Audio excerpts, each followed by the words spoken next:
So Maria Shadrova, as you know, is you can see there international relations coordinator with the Baltic states. She was born and raised in Russia until the ripe age of 18. She moved to the U.S., where she joined the U.S. Army and served more than 5 years on active duty. She was deployed to Iraq for more than 15 months, but after serving in the military, Maria sawed off and joined a federal civil service career to work with the U.S. Army and the U.S. Air Force. In her experience during that time, she's worked as an operations manager, a protocol officer, and to the position where she is now as an international affairs specialist with the concentration in Central Asia and the Baltic regions. I mean, this career just culminates over 20 years of service. She holds a master's degree in international affairs. She is very passionate about world affairs and considers herself a student of history, and often likes to remind people that history is not dead or irrelevant, but rather an important aspect of why countries are the way they are. Maria will be providing us a protocol, pitfall perspectives, just for working in the Baltic region. Maria, over to you. As Ladonna mentioned, my name is Maria Shadrova, and I am currently an International Affairs Officer for U.S. Air Force in Europe, specifically focusing on the Baltic countries. And I would like to take this opportunity as to perhaps share some of the insights that I was able to gain during my last 4 years as International Affairs Officer. I also think that protocol officers have a hidden soft power. Our ability to understand history and cultural context can really impact the decision makers by providing them with accurate and very detailed information, because sometimes knowing historical context or environment can really influence the way the conversations and negotiations might go and usually go. May I please ask you for the next slide? So to provide an overview, because very few folks in my experience have heard about the Baltic region, much less do they understand which countries are actually the Baltic states. So the Baltic states are Lithuania, Latvia, and Estonia. Those three countries are very small in its size. Each of the countries approximately between 1.2 million people and 1.5 million people, so very small. However, this is the region which is full and with rich history. It's for many, many centuries, it was a path between German, Swedish, and Russian armies to go either up north or to Central Europe. So, but however, a lot of people make a mistake by assuming that these three countries are the same. They absolutely are not the same countries. Just because they border Russia, they are not Slavic people, they don't speak the same language. And if you put Latvians, Lithuanians, and Estonians in the same room, most likely they will not be able to understand each other. Each of the countries is very proud of their own origin story. And a lot of times people make assumptions just because these countries are small in size and population, hence they don't need to be taken seriously or paid attention to their history. However, these three countries, they did share quite a few periods of common history. Some of them were under the domination of Poles, Germans, Swedes, or in the recent history, Soviet Union. May I please ask for the next slide? Thank you. So why did I want to talk about the Baltic countries? Because these are the countries that are facing two different realities that are taking place at the same time. Each of the country in the Baltic region has approximately between one third of its population, or 25%, as in Latvia, or 15% in Lithuania, that are Russian-speaking population. Each of the Baltic country had to find a way how to be able to incorporate this population into its overall population, which seems like a very simple task. But when you think about it, especially when you taken in consideration the history and the difficulty, because a lot of Russian speaking people do not speak the native language of the country that they reside. For example, very few Russians who live in Estonia speak Estonian, and so on and so on. So during the early 90s, after the fall of the Soviet Union, the Baltic countries made different decisions as to what to do with the population that is not native, but it is left after the fall of Soviet Union. And when we think about things like that, these types of events greatly influence the makeup of the country, the potential way forward, as well as some social problems that might happen if those small parts of a population is not integrated with the native population. And that's something I think we see over and over again throughout the history. And that's why I think it's very important to always remember about things like that, that what makes a country strong is this society. And the way sometimes governments manage to incorporate minorities really matter a lot in the long run. And of course, a lot of Russian population, folks who remained in countries outside of Russian Federation, developed the hybrid identity, which is very complicated concept because they still speak a different language from the country where they live. However, their political and social values changed very much from their native or historical motherland. And of course, the history is still very much alive, and a lot of people still have a tendency to carry on and carry on with their assumptions that were current or relevant about 30 years ago. And the history is still very much alive, especially when you have such a large portion of your native population that sees and believes in very different things versus the majority of the population in each given country. May I please ask for the next slide?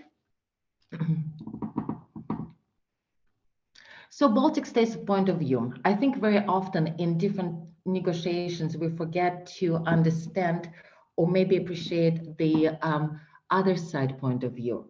So on this slide, I wanted to provide maybe a little bit of what I meant by soft power that protocol officers have in their toolbox, specifically understanding the culture of folks that you might be having events with. It really provides a very rich and very detailed context to understand their decision making, especially if negotiations. And since a lot of us work in the military, a lot of it usually focuses around security or threat or perception of threat. So this slide, I wanted to emphasize some maybe the mistakes that were made early on between maybe the West, and we usually, when I say West in this context, I mean specifically Europe, so I'm talking about Germany, France, I'm talking also about NATO, and especially as a part of NATO, United States. The decision makers, what we refer to in the Western world. So the Baltic states have a very unique perspective because they, just in a short period of 30 years, they completely changed their structures, not only from a security point of view, but also their social norms, as well as their perception of how do they see the world and what matters. However, when we talk about it, they also have a very unique perspective on having to deal with a very large country that is perceived as your enemy, that has completely different point of view. And in things like that, sometimes I think in protocol negotiations in international affairs, it is very important to understand how and what exactly any country is going through, especially if you're trying to get them to be your ally in any specific or any matter for this. It can be any matter. It can be, diplomatic, it can be military, it can be economic, it can be trade. It doesn't really matter, but understanding context is very, very important. And in conclusion, may I please ask you for my last slide? So I would like to make the last 4 points, which I think are very, very important, especially when we talk about global affairs and we talk about how do we navigate this complicated world of different cultures, different perspectives, different perceptions, and especially different perceptions on the past, present, and the future. So, from the Baltics point of view, I think the really first thing to remember, and that goes directly to the protocol pitfalls, that just because the countries are in the same region does not mean that they're one and the same. Absolutely.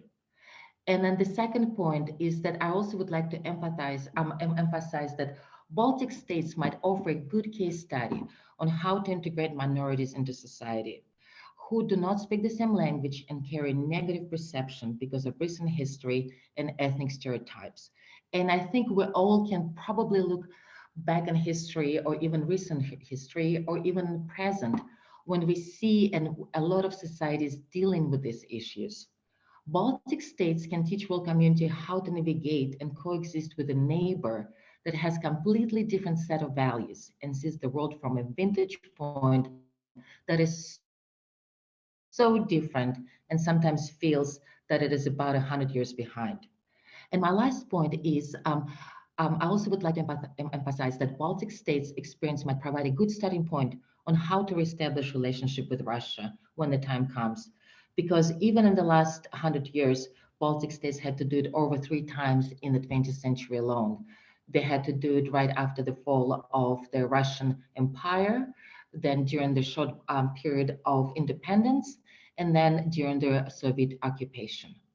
So with this, this is my last slide. So this concludes my presentation, and I'm looking forward to any questions that you might have. Thank you so much. Thank you, Maria. Thank you for this presentation. I learned a lot, and I'm sure the other attendees here did as well. Interesting point of view, and like you, I know how important it is to understand the history of a country when you are working, especially as we have. I know there are a lot of people on here who work and support the military and protocol, and some that aren't, but we also have people who work in diplomatic circles, and they have individuals come together from multiple cultures, multiple countries, who bring that history with them. You bring up a good point talking about protocol and soft power. Can you just talk a little bit more about that? How do you see protocol officers helping to facilitate that connection and negotiation? Oh, this is a great question. Personally, in my experience, especially working for quite a few military generals, a lot of times protocol value is in explaining to leaders some of the nuances. For example, why some cultures might be high or context. Where does it come from? If your principal knows that, for example, the best way to communicate with this particular delegation is by using maybe a little bit more vague style of conversation, or perhaps it's better not to ask direct questions. While with other countries, for example, with Baltics, they're very transparent. So they would prefer to be to have a very clear communication where everyone is where the questions don't leave any gray area. But even within Baltics, for example, Estonians are much more are like Nordic, so they prefer very straightforward questions. Latvians and Lithuanians prefer not to be put on the spot.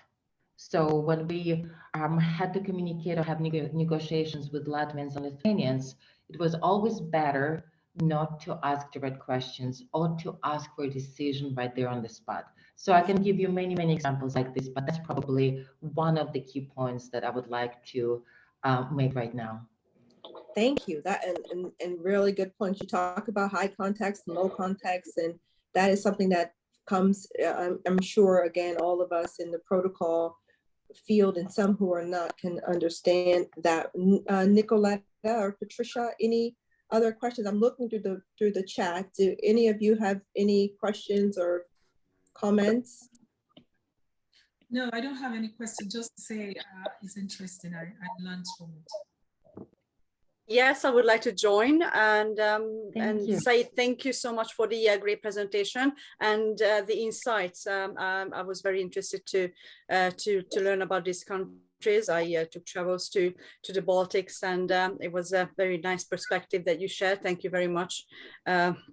For this. And also we had a request from the audience if our distinguished speakers would be so kind as to share their LinkedIn profile so that the audience may communicate and contact with the speakers in the future as well. If you could do so, you may share your LinkedIn profile in the chat box. Okay, and then I just have one final question here. Boo, I'm sorry if I'm saying this wrong. Pardon? Donatus? No, I'm sorry. I said absolutely. Oh, you're breaking up, Maria. Did you say something? Let me go ahead and turn my video. That would help again. 1 second, please. Okay, can you hear me now? Yes, I think it's much better there. The final question, there is Russia and there is Russia in Europe. How do you manage the intracultural protocol in your profession? It is a very complicated thing, actually, and specifically in the Baltic region, again, because it is my area of expertise. You have a lot of Russian-speaking people who are in the position of decision-making, for example, in Estonia, Latvia, and Lithuania. So it is very important to perhaps educate our principals too. Just because ethnicity is the same doesn't not necessarily mean that it's the same perspective as the Russian government. And that's something is very hard stereotype to navigate, because there are certain stereotypes that people have about a certain population or government that influences our perception of individuals that we have to work with. So this is definitely a very delicate matter that I, even in my everyday work, have to navigate and have to be very aware as to how I present myself, how exactly I make distinguish between being of Russian descent versus being a supporter of a Russian government. I haven't lived in Russia for over 20 years, but my last name, my accent, kind of carries that weight of where I come from. So, and especially in Europe, you do have, and in the former Soviet Union, you do have a lot of people who just, their family stayed there, and they have Russian names. They might speak Russian at home. And so I usually try to be very open-minded and approach each of the settings with as much, probably care is the best word, before jumping to assumptions or allowing my own perceptions to influence the way I communicate. It's a very complicated neighborhood with a lot of history, with a lot of family ties, and it's definitely requires extra understanding, not only of history, but culture and language and linguistics. And then what exactly does it mean when people say one thing? So it's challenging, but it also can be very, very rewarding. I understand I might have not been able to give you the exact answer, but this is how I am navigating this new gray future, gray present right now in Germany as the conflict goes on, unfortunately. Maria, that is, I think it's a great perspective and a very full and transparent and real answer. We're going to have to move on to the next presenter, but I encourage you to please read the comments and responses in the chat, and that's for everyone here. And I just really appreciate this perspective, and it just really piggybacks on anyone who was on the previous session. If you heard anything about Dr. Baker's presentation about unconscious bias, these kind of things matter, and we're in the business of dealing with people, behaviors, and diplomacy, and so all of these things really help for making of just obviously a better world, but for better protocol officers, because world protocol does matter.